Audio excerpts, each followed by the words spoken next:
You are listening to This Week in Guitar, where we discuss the latest and greatest guitar videos on the net. Brought to you by GuitarApp.com.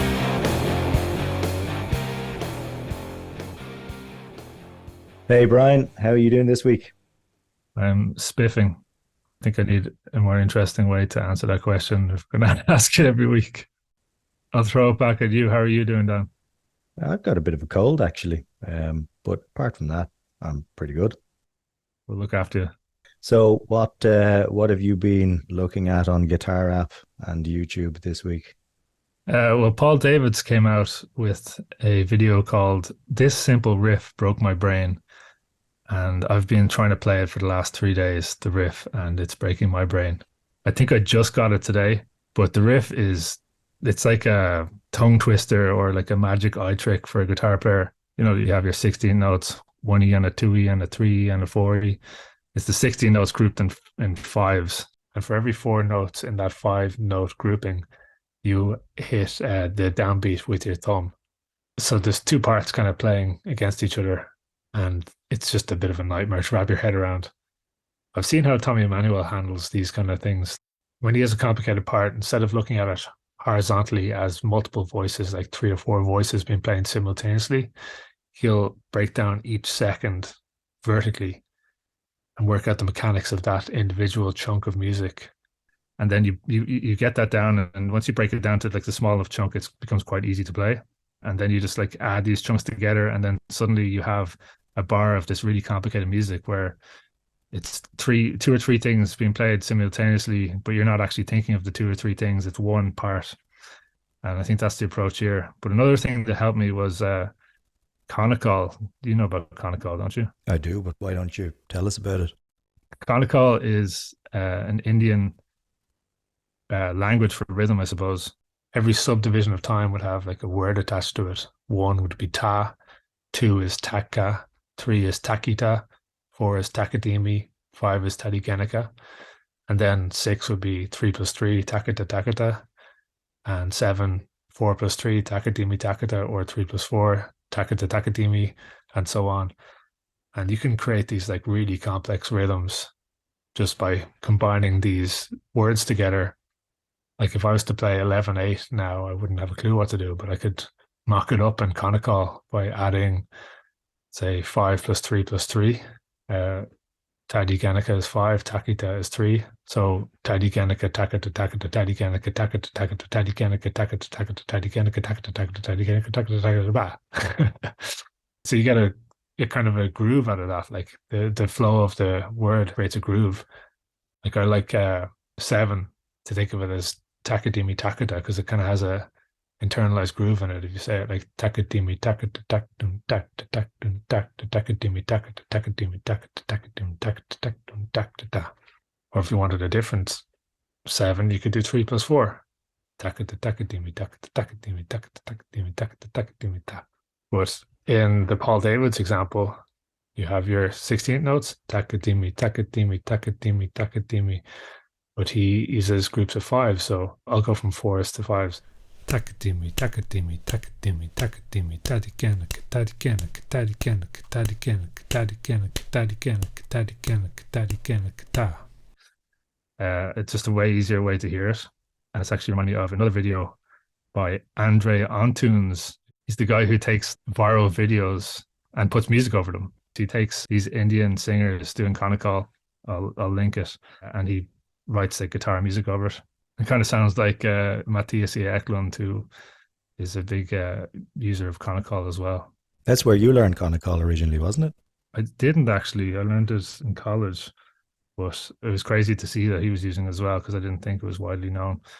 When you combine Konnakol and metal, you get like Meshuggah type craziness. It just unlocks like more complex rhythms and builds some really interesting stuff off that. There's a couple of people on YouTube actually, I suppose, really showcasing Konnakol. I don't know if you've ever come across that bass player, Mohini Day. No. She's an absolutely incredible bass player, and she's playing with all the, the really top-notch musicians around the world. But she still does quite a lot of Indian music, and she often incorporates Konnakol not just into her bass playing, but she does these Konnakol solos on the mic as she's playing. She's really, really blowing up. Worth checking out. I saw something way back when I was in Trinity, and I presume it's very related to Konnakol. It was introduced to me as a notation for tabla rhythm, and it was essentially shapes. So the rhythm notation was triangle, meaning 3 beats, stress the first, square, 4 beats, stress the first, pentagon, 5 beats, stress the first. I think 2 was a kind of oval, but I actually found it very intuitive to read. And it was the thing which unlocked the whole concept of complex rhythms to me. So even if you think about it now, just imagine in your head, triangle, square, 1 2 3 1 2 3 4 1 2 3 1 2 3 4 1 2 3 1 2 3 4. You can actually follow along a rhythm just by seeing shapes. They embody so much, and I think the human brain is predisposed to understanding shapes so quickly that you can conceptualize it really, really fast. You don't have to learn another symbolic language. A group of 5 repeating in music notation, you can't even decipher it. Like, yeah, I have a beef with the way some complex time signature music is written. If you take 5/8 as an example, 5/8 always flows and grooves really well if you break it down into a grouping of 3 and 2 or 2 and 3. You can group any complex time signature into really nice groupings of 2, 3 and 4. But the bit that I kind of have a beef with is when somebody writes a song, say in 5/4, where it's just a bar of 4 with an extra beat at the end, or in 9/8, where it's a bar of 8 with an extra beat on the end. yeah. You can either use complex time signatures to sound fancy, like you're able to do something cool, or you can try and use complex time signatures to create a new feel without it even necessarily feeling like it's complex. The best complex time signatures for me are the ones where you don't even realize you've been dancing to 5/4 or you've been dancing to 7/8. I think the only song I ever actually loved where it had that added beat was Turn It On from Genesis. It can be done really clumsily, but still have an effect. Like Money by Pink Floyd, that sounds really clumsy to me. It sounds like that extra beat just doesn't make any sense, but it kind of works in a weird way. I presume it's supposed to shock you and take you out of what you expect and what you think is going to be a natural rhythm. It's a groovy song. It grooves and then it breaks your expectation. There's a great story behind that. You know, the solo, like it changes into 4/4 and there's this magical moment. He was trying to solo over the song in 7/4 and he just couldn't wrap his head around it. So he's just like, guys, let's just do the solo in 4/4. And it actually just sounded amazing. But the only reason it's in 4/4 for the solo is because he couldn't play over 7/4. Excellent. There's a really cool live performance from Frank Zappa on You Can't Do That on Stage number 6 of a song called 13. And it's in 13 time. No way. But the thing that's cool about it is he actually introduces it to the audience and he teaches them to clap along in 13 time. Well, it's an explanation of the grouping he uses in the song 13, but I would recommend everybody take a listen. Yeah, we went on a tangent there. So that's going to require some editing. That's going to require a lot of editing. What have you been checking out this week? Oh, a lot of stuff. The first one that I'm going to talk about is Josh at JHS discusses 4 cheap overdrive pedals, which will no doubt now all double in price. He's already made the argument for why that's kind of rubbish in his last video about Bad Monkey. These pedals have been around for years. Nobody cared to actually try and get good tone out of them. And now that he's shining a light on them, everyone's complaining. But the reality is he's actually just paying great homage to some forgotten pedals that a lot of us owned when we were just learning and didn't realize how to actually extract the best tone from them. Dan, I think you need to give the backstory there of what's going on, because it's been a journey. Oh, well, I think the Bad Monkey thing is kind of yesterday's news, but Josh being the pedal fanatic he is, occasionally he'll do a whole show on one pedal or a series of pedals, and in particular he's a huge fan of Dodd/Digitech, one in the same brand. And he did a video about 4 weeks ago on the Digitech Bad Monkey. It wasn't a particularly loved pedal at the time, very striking looking pedal, but you know, I suppose would have been written off as just another overdrive pedal at the time. And you could pick them up for $70 on Reverb pretty much anywhere. There was loads of them. And then he did a video about the Bad Monkey, and he does great tone demos, but he knows how to use the pedal, and any pedal, to get the best tone it can provide for the type of song that it's going to fit in. And his demos really showcase the tones that some of these old and cheap pedals can actually produce. And as soon as he put it out there, the internet blew up, as they say, and the price of Bad Monkey pedals just shot up everywhere, and people started complaining, oh, now I can't get a Bad Monkey and all this kind of stuff. And it just went on for about 2 weeks, and loads of YouTubers covered the fallout, I'm doing air quotes, the air quotes fallout from Bad Monkey Gate. But Josh came back with a few really, really funny and cool, you know, response videos. What was he comparing it to in the video? The Bad Monkey? Yeah, he was comparing it, like he was saying, why buy this €3,000 vintage pedal when you can just buy this €70 Bad Monkey pedal?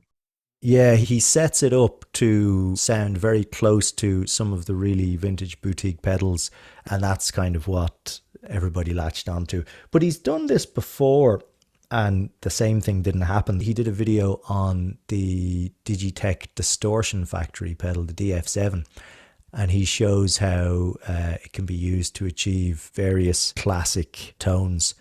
The ABs were just phenomenally good. As a result, I have an alert on adverts to try and get one of those pedals. They weren't very popular at the time, and they're not even popular now, and that video didn't particularly popularize them. There just don't seem to be as many of them around.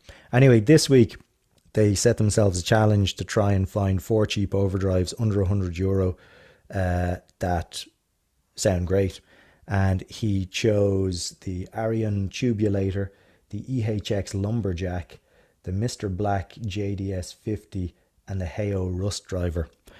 And they all sounded fantastic. And it kind of makes me think that an awful lot of people are chasing a pedal they think will get them the tone or a tone. And it just got me thinking, maybe we should just kind of look at the pedals we have, and instead of trying to make them do something they don't, learn how to make them do the thing they do well. Every pedal can do something well.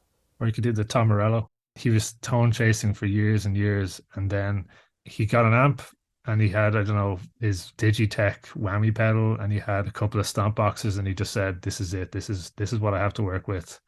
I'm not getting any more gear. And he hasn't since. He's just extracted all the sounds he could possibly get from those, and now we have all these legendary solos with unique tones, and he's just finding ways to get the most out of what he has, and I think that's the best approach. I agree. But he did start out with a pretty nice amp.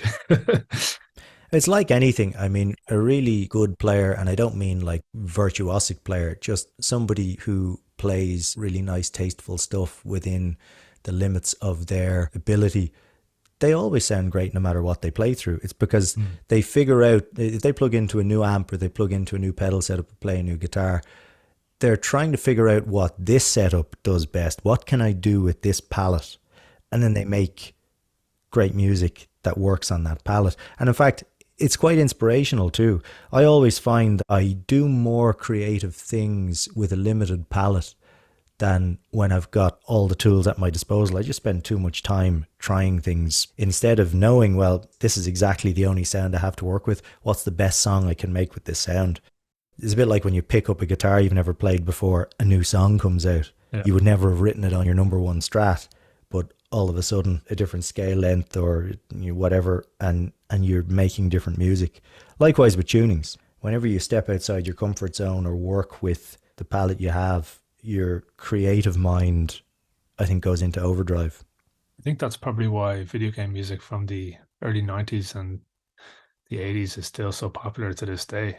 I know on Donkey Kong Country, one of my favorite games for video game music in the early 90s, it's just a little memory on well, it wasn't a disc, it was a cartridge on the system, whatever, that they used the sound effect samples for like jumping and rolling and things like that as musical instruments. Like they'd take the sample and then they'd pitch it up and pitch it down and use that as an actual instrument in the game. They're also like very restricted by the number of voices they could use. They had to be very economical with their melodies and their harmony and their arrangements. And that limitation is what gave us such memorable music.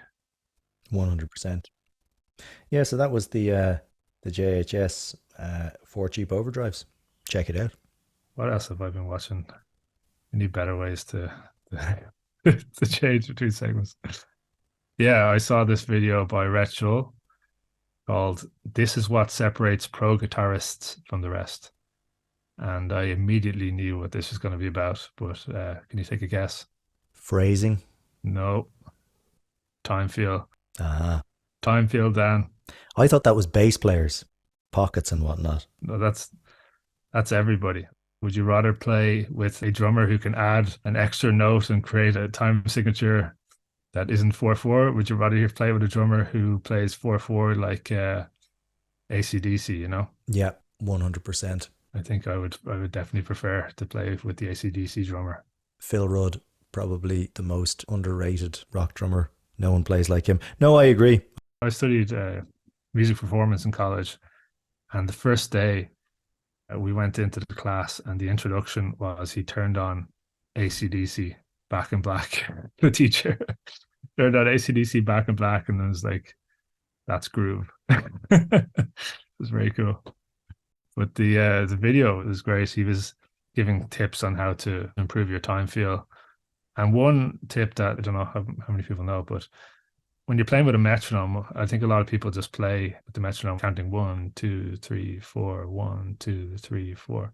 But if you want to work in your groove, it's much better to have the metronome just hitting the backbeat. So only using the metronome as the 2 and the 4, because what creates the groove is the pull and push away from the 2 and the 4. So like swing is like the 2 and the 4 is always locked in place, and then you're just kind of hanging off them and stretching the time in between. So if you're ever practicing with a metronome, put it on the 2 and the 4. It actually reminds me of a video. There's this jazz pianist playing a concert. You've probably seen this. And everyone in the crowd is clapping on the 1 and the 3, which to a musician, that's not the most pleasant feeling, because it makes everything very rigid. And he adds in a beat in the song while he's playing. So he plays like a bar of 5/4 out of nowhere just to throw the crowd onto the 2 and the 4. And then you can see in the background the drummer just going, "Hey!" Amazing. And I'd say like 90% of the crowd didn't notice anything. But that was great. But I see that. Yeah, I'll link that as well. But there's loads of metronome tricks that you can do to enhance your rhythm. Like I remember we used to do this one called the disappearing metronome, where you set the metronome at a very slow tempo, and if you clap along, your clapping will phase out the metronome. If you're in perfect time, you'll be clapping and you won't even hear the metronome. And you do that at slower and slower tempos, and it's just a great way to internalize time.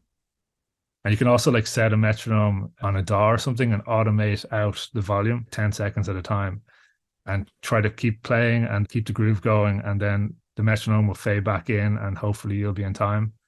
You can also, I think one of the best ones is, so we did metronome on the 2 and the 4.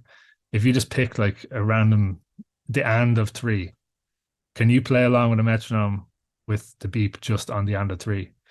Or pick any, I'd say there's some crazy musicians out there who can like put it on the last triplet or something and play along. But they're great exercises to try. Because I was a floater once.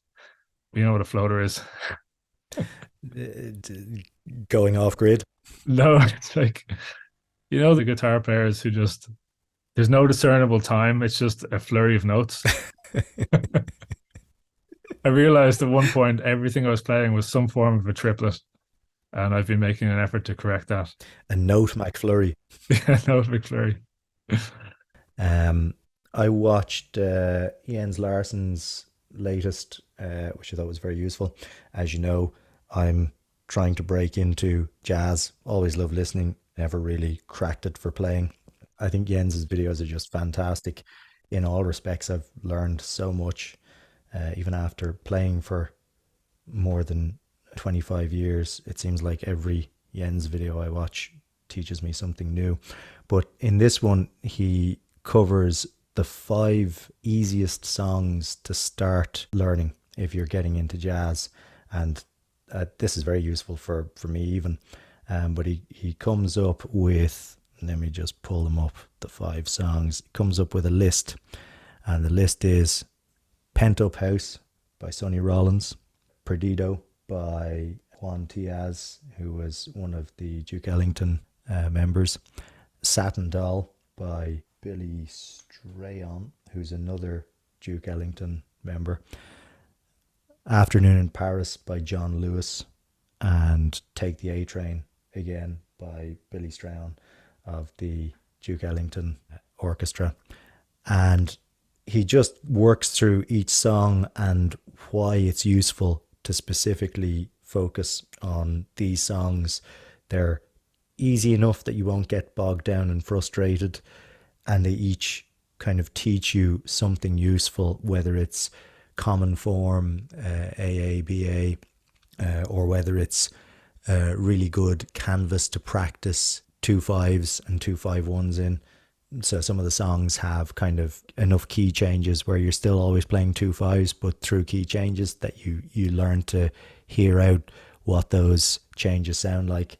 I think in general as well, the melodies in these songs are chosen to be approachable enough that, again, you wouldn't get frustrated and put off by it. But I just thought it was a really useful video to start somewhere and get 1 or 2 songs under your belt as a starting place with jazz. I'm so glad that Autumn Leaves isn't there. I think it might have been mentioned in the video because it frequently is. But I mean, think about it from the point of view of somebody just coming into jazz for the first time. I think you need low barriers to entry, and if Autumn Leaves is going to be the one that really pulls people in, I think it's a worthwhile service to the genre. But there's 100 million other ones that are just as simple, that are infinitely better. I can't do Autumn Leaves. I'm done with Autumn Leaves. There you have it. Bryan is officially done with Autumn Leaves. So what else have you been watching this week, Bryan? I have been watching and listening to Extreme. Nuno Bettencourt is back, and he's back with a vengeance. They did this like little segment where he's talking to the bandmates on the phone. He's like, "Oh man, I can't decide what to put out as the second single. Like, we got this great 80s throwback song, we've got this more modern song, and just can't decide what we're going to put out there." And then like the next day he dropped both songs. I'm saying he as if he's the band, but he's just a guitar player who is one of the best guitar players in the world. Yeah, I have to say I enjoyed both songs immensely. It's pretty much just a return to form. It's like they never left. What's amazing about it is his sound is so dry and clean. Like, there's nothing between his picking and what you're hearing. He's not hiding behind anything, and his rhythm is so tight. Like, I think the most underrated part of his playing is his rhythm. He's throwing in all these little fills and licks and just keeping it interesting. I've seen like Herman Lee talk about how in Dragon Force, that's the method he uses. Like, if they go back to the verse, he's going to try something a bit different and put a twist on it, and that's what Nuno's doing in these songs. Another thing that's really refreshing to hear is in the vocals and the harmonies, they're using loads of blue notes, like the notes in between the notes, which you don't really hear anymore because everybody snaps to the auto-tune grid. And like some of the hooks in the songs are like the blue note, like the third that's like in between the minor third and the major third. I was kind of curious about it. I was listening to people talking about it, and it kind of, I don't know if this is the truth now, but it made a lot of sense to me, the backstory to the blue note, or the blue notes. There's more than one blue note. There's a tritone blue note, and there's like a major third blue note with a minor twist. But when African music merged with Western music, like Western music is built on the do, re, mi, fa, sol, la, ti, do, like a really clinical sound, and then the African music came over with which was more pentatonic based and hexatonic based, and so that clash of the minor and the major is like what created all those notes in between. You probably know more about the story behind that, do you? I actually don't know. You know, I mean, I know about the origins of the modes from Gregorian times and whatnot, and African music being more rhythm driven than melody driven. And there's a couple of interesting stories about why tonal harmony seems to have arisen out of Europe as opposed to Africa or South America. And the story that I heard was that the very fact that we lived indoors, in particular, you take the Gregorian monks in cathedrals, the concept of reverb was eminent. And so you could walk into a hall, sing one note, and have that note drone for 2 seconds, and you could, as one person, experiment with singing other notes over it. So the idea of harmony and harmonic singing, at least, was born there. It is a story I've heard. I don't have the references to back that up, but maybe we can have a look after we finish recording. Yeah, we're full disclosure, we don't know what we're talking about. This is a hot take podcast. Hot takes, yeah. But what did you think of the song? Which was your favorite? I think probably Rebel was my favorite. That's the swingier of the two. It's kind of like it's the more modern one. The Banshee is the throwback one. Yeah, it's kind of got this 6/8 kind of vibe to it. The parts of it reminded me of the song Walk from Pantera, but in a much more extremely groovier way. The other thing beyond the music, which I personally enjoyed, was I actually thought the music videos were very tasteful. I think making a rock music video these days is getting more difficult. And these guys were around in the era of hair metal and the rock video. But I just thought they were shot very nicely, particularly that one for Rebel, which is just them in, I guess, a rehearsal studio. And they just seem like they're having a lot of fun, and it seems very natural and all the rest. They were in that room for, I think, the Banshee music video that's in like loads of movies and other music videos. The Foo Fighters thing with the big white lights overhead. Yeah, I think that's a room that just loads of things, like the Batmobile scenes in the Christopher Nolan movies. I think that's the same room. Was it also the same room that, what was that? The Foo Fighters song with the big army? Pretender. Is that the same room? I think that's a bigger room. Maybe it's not a room at all, Brian. Maybe it's also just a green screen and AI has injected a room upon it. It's very possible. Speaking of AI, of course, there's loads of stuff going on at the moment about AI. Originally, the Drake and Weeknd song that eventually got pulled, and then Grimes came out and said, well, I'm all for this. If anyone wants to make songs with an AI version of my voice, I'm happy to do revenue share, which I think is a very progressive way to look at it. But I was very surprised then when a mutual friend of ours sent an article, or actually not even an article, a letter that Peter Gabriel had written on his website. Have you seen this letter? I'm aware of its existence, but I haven't read it. I thought it was very cool and very measured. And Peter Gabriel is just, he's at the cutting edge of everything always. Yeah. He was the first person to sample, wasn't he, in the 80s? I didn't know that. What was the sample? What was the album? I think Security, the fourth Peter Gabriel album. He took loads of samples from African music and things like that. And I don't know what the sampler was, but there's a great video on YouTube of him going through it, and he's like a mad scientist in a lab coat, like almost. And that album was great, Security. He's always on the cutting edge of music. Yeah, he was doing a project, I think it was with Stability AI. He kind of just came out with this really measured response that said, listen, AI is going to be used for good things, it's going to be used for bad things, but it can be and it should be and it will be used for creativity, and we should embrace it. And he, for one, said that it reminded him of the first time he realized what computers were going to do for music. And like you say, he was the first to embrace it. And I think he's right. There's going to be a lot of teething problems. It's going to disrupt the business in a huge way. Some people will be out of work. It'll be unfortunate. People will reinvent themselves. But ultimately, where it can be used for creativity as opposed to commodification of music, I think good things will come. But we're going to have to take the good with the bad. Have you ever heard David Bowie talking about the future of the internet in the late 90s? No. He nailed it. He just described the information war and the power of the internet so well, like as if he was around today. I'll have to dig that one up as well. I'd love to hear that one. I nearly did a David Bowie impression there, but then decided against my better judgment. Moving on. Tim Henson had a little short video this week, and he seems to have a head cam on in the video, giving his first person view of his guitar as he's playing a run through of Playing God, an incredible track on his lovely Ibanez nylon string guitar. Pretty sure most people will know who Tim Henson is, the guitar player in Polyphia.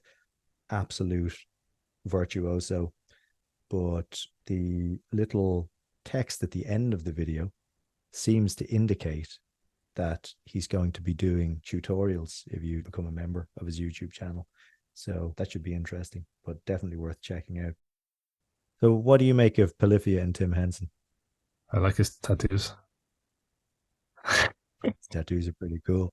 I don't know how they did it. Like, they're getting the views of pop music bands now. They just had the marketing side down from the start.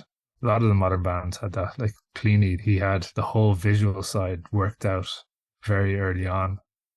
I think that's so powerful in growing a band in the digital era. Like, Polyphia always looked like anime characters or something, Obviously, the music is incredible, that goes without saying, but I think the look, like, it played a huge role in it as well. Didn't Steve Vai do a guest solo in one of their songs? Yeah. It was like handing the torch down to the next generation. Exactly. But I haven't listened to any of the albums, though. Yeah, I went to see them live about 3-4 years ago, just off the success of Goat. And I had seen the videos and thought, there must be so much editing that goes into making this perfect.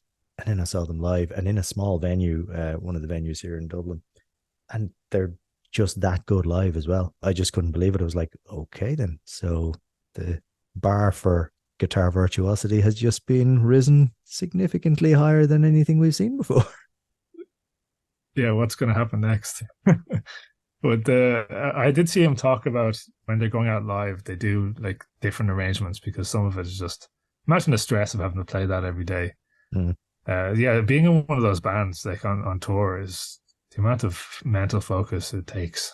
It's I couldn't even imagine. Like, absolutely.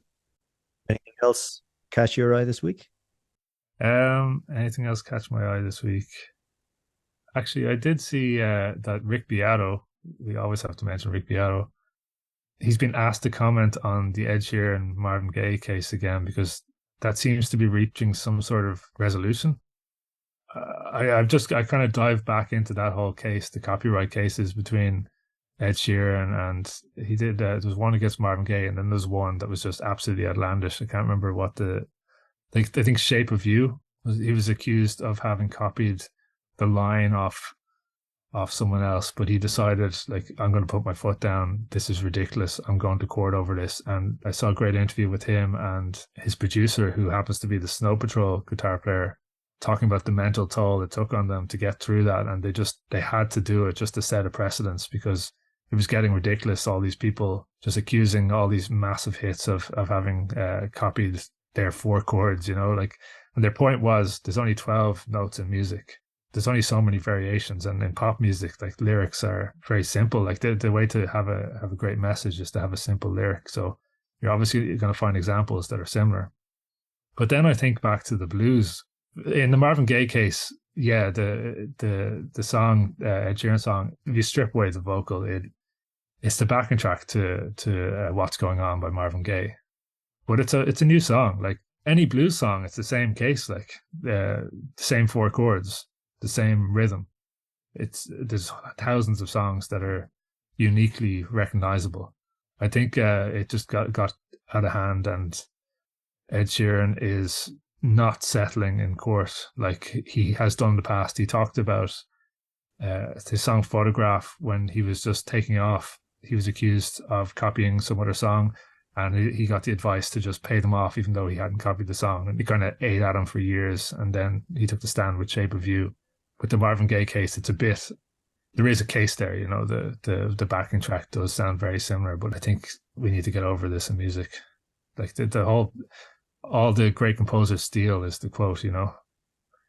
There's a great John Williams quote where he was asked to do the music to Schindler's List, and he sat down, and he always watches the movie without any music. He sat down and watched Schindler's List, and he was emotionally moved by it, and Steven Spielberg went to talk to him after, and John Williams just walked past him and he didn't say a word. And then Steven Spielberg was like, oh, he must have hated the movie. And he came back and he was so blown away by what he'd just seen. John Williams said, like, I can't do justice to this movie. Like, my music just isn't good enough. And Steven Spielberg said, I know, John, but all the good composers are dead, or something like to that. That's perfect. I butchered the quote, but that's the sentiment. What do they say? Imitation is the sincerest form of flattery. Yeah, and that's what John Williams does. Like all the Star Wars stuff is host, basically, like the planets. Star Wars is uniquely identifiable, you know. And if you do break it down, you can see the where he's getting the music and where he's getting the ideas, the orchestrations and the arrangements and things like that, and even just very specific chords. But I think with music, it's the language of music. Like you have to take something and then build on it. Yeah, I saw that video. I fully agree. And Rick kind of points out that, yeah, maybe Marvin Gaye estate is entitled to some money. I think he says 25%, but certainly not all. He makes the point as well that there's a chorus in the Ed Sheeran song which is entirely different and not related to the Marvin Gaye track at all. I think it would be extremely difficult to make the argument that the song got more popular as a result of the Marvin Gaye arrangement being in the song. Certainly it would have a familiarity about it, but I don't think it contributes to the popularity. Let's face it, Ed Sheeran doesn't need somebody else's backing track or chord progression to write an absolute smash hit. But it is just that. I mean, every new song is in some way inspired by an old song, and that's the way it should be, and that's the way musical evolution has continued on. Definitely. But I like the fact that Ed Sheeran is, or has in the past, followed through in cases just so there is a precedent there, because that's the whole issue with law. If someone rules incorrectly, that can be used as a reference going forward. 100%. And I think he said shortly after that particular case as well, that if anyone is going to be inspired by his music, and if one of his chord progressions or melodies turns up in another song, he's not going to be quick to sue. He would think of it as a compliment. You talked about Grimes earlier and how forward thinking she is. She's already said openly, like, you can rip off my songs and do whatever you want with them. I don't care anymore. My music is your music, you know. I subscribe to that. Hey, listen, let's end it there. That's the show for this week. We'll put a link to a playlist of all these videos in the description. And as usual, if you have any questions for us, or if you think there's something we should be talking about, let us know in the comments. And we'll see you again next week.